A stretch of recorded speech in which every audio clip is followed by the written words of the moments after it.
Nkwaniriza ku mawulire Agabuutikidde essaawa eri emu yennyini ey'akawungeezi tekunnayitako wadde eddakiika. Nze NAKAZZI AIDAH katulabe ebikulu nzira nago mu bujovu tovaawo.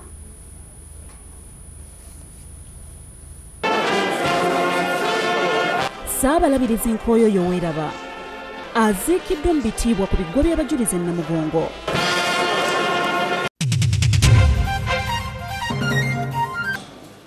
Ssaabasumba Lwanga awabudde lwaki bo bannaddiini tebayinza butoogera ku byabufuzi. I therefore humbly appeal to the government to listen to the voices of reason. Abatunda ebintu ku bafu bayodde ssente bizinensi bagifunamo.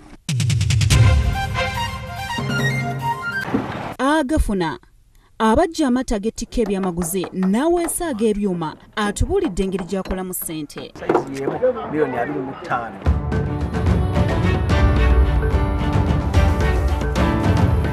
Nzira mu kwaniriza ku mawulire Agabuutikidde mu bujjuvu Ssaabalabirizi w'ekkanisa ya Uganda yawummula Dr. Livingstone Mpalanyi Nkoyoyo aziikiddwa ku kigwa ky'abakristaayo e Namugongo. Kuzika kwetabyeko abantu bangi ddala nga wano Ssaabasumba Dr. Cyprian Kizoranga wasinzidde n'ayanukula abo ababakomako okwogera ku byobufuzi. Ebikubinde bikubya abakungubazi bakonde na kijanja Namugongo kwera mu kuzika Ssaabalabirizi yawummula Dr. Livingstone Mpalanyi Nkoyoyo omulambe gutuusiddwayo ku ssaawa 3 ez'okumajja okuva mu maka ge Nakabago mukono gye gwasuziddwa.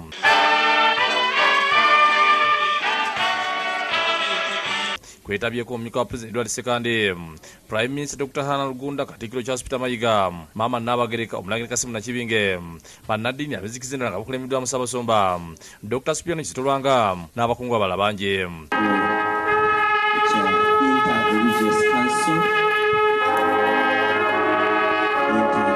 Kwetabyeko abalabizi kyenkana bonna abakulembeddwa mu Ssaabalabirizi Stanley Ntagale abantu ab'enjawulo boogedde ku Nkoyoyo ng'omusajja atambudde olugendo olutuufu okuli Mufti Mubajji agambye nti abadde tasosola budeeni ekikula ky'omuntu era ng'akolerera ennyo emirembe.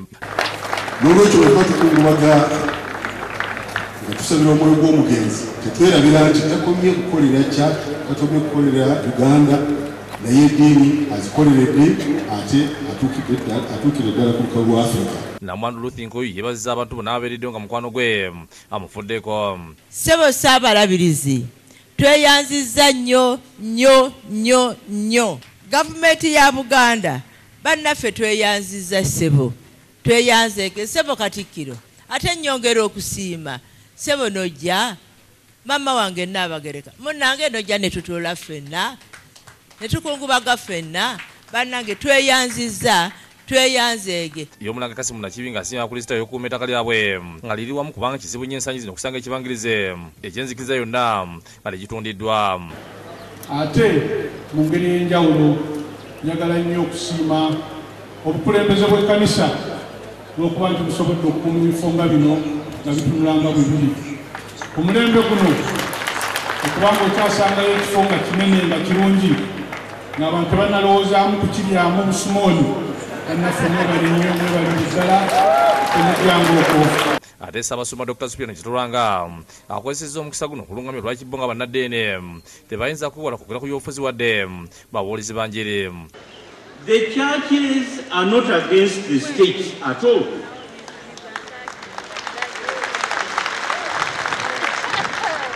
As some people are telling the public, the church's remarks that we make are none other than those telling the truth about the conscience of the state. Ono yajjukiza President Museveni ekisuubizo kye yakola mu kuyambako mu kuddaabiriza Namugongo n'enzikiriza endala. So we thank you dearly, Your Excellency the President, for the promise. In our case, we had been promised that by June things would be fine. But we are patient, you know. And we thank you in advance for the fulfillment of that promise, the Church of Uganda, the Catholic Church, as well as the Muslim brothers and sisters. Abalala boogedde kuliko Mbaka Papa mu Uganda, Mike Augustine Bromo. I am grateful to God for being part of that event of ecumenical importance. Ye Katikkiro Charles Peter Mayiga yasimye obubaka bwa Ssaabasajja Kabaka n'amusiima olw'ebyakoledde eggwanga n'eddiini ye. Bwetyo tunakuwala kubanga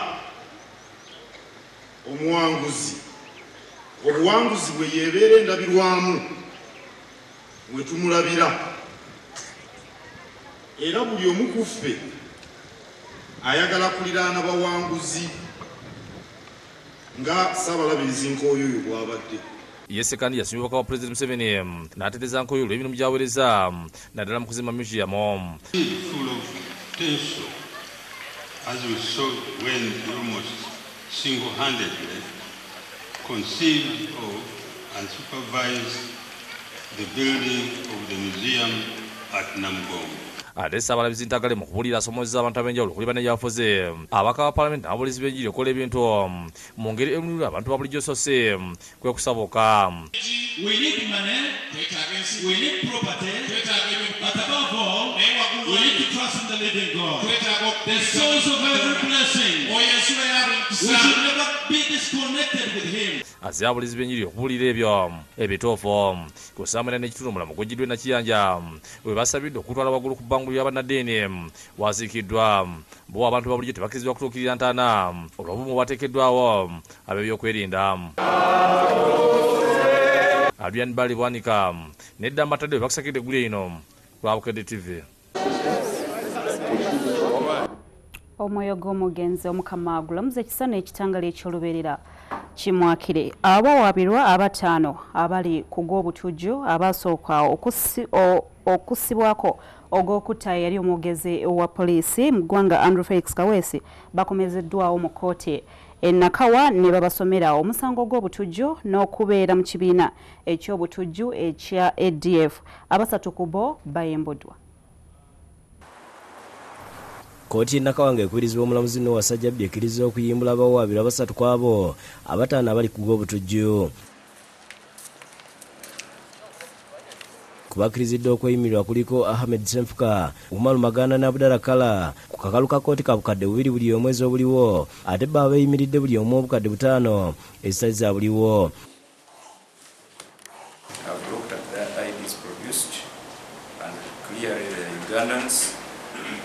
Also the introduction letters from the respective officials. I'm therefore satisfied that A3, F4 and F5 have produced substantial sureties, but like I stated above, the offences are serious in nature and grant of bail to the accused persons. Baabasigadde ababiri okulihibwa Ngisinaani ne Ali Mugoya ebisaanyizo byabwe tebimatiza kkooti kusobola kukkirizibwa kuyimbulwa. As for A2, since he has no sureties, we pray that he should not even be considered due to the gravity of this offense. So, for that matter, I shall grant A3, F4 and F5 each cash bail of 2 million shillings. And the sureties are bonded at 500 million shillings each, not cash. Abayimbuddwa era balagiddwa okweyanjula nga wa DPC ku poliisi batwala buli lwakutaano olwokubiri mwezi era nga bano bonna bakudda mu kkooti nga 23 omwezi guno omwaka guno. Who shall give court a report on their compliance with the conditions, with this condition at the end of each month. Oluvannyuma lwa kkooti twogeddeko n'omu ku bapuliida baabwe wa Mary Anthony n'atunnyonnyola ku bibadde mu kkooti. Bakoma mu kkooti ennaku z'omwezi nga 23 era tusuubira nti Ali Mugoya tujja kuddamu tusabe nga abamwemirira tubalina ne Hibwaji naye nga kwolwa omusango gugenda kusomwa olw'ensonga nti omuwaabi wa gavumenti agambye nti bannaba kwetegeka bajja mu ddiiro ng'emmere tennajja bakyafumba so bakyanoonyereza bunoonyereza ku bujulizi obuyinza okulumika abantu baffe. Kinajjukirwa nti bano basooka kukwatibwa nga basiddwako ogw'okutta yali omwogezi wa poliisi mu ggwanga Andrew Felix Kaweesi dereeva we n'omukumi wabula oluvannyuma baateebwa ate ne baddamu okukwatibwa ab'ebitongole by'ebyokwerinda ne bagulibwako emisango emijja kati gye bawera ennemba nagyo. Senfuma Josephine Innocent yakusakidde gwe ku Bukedde TV. Webale nnyo.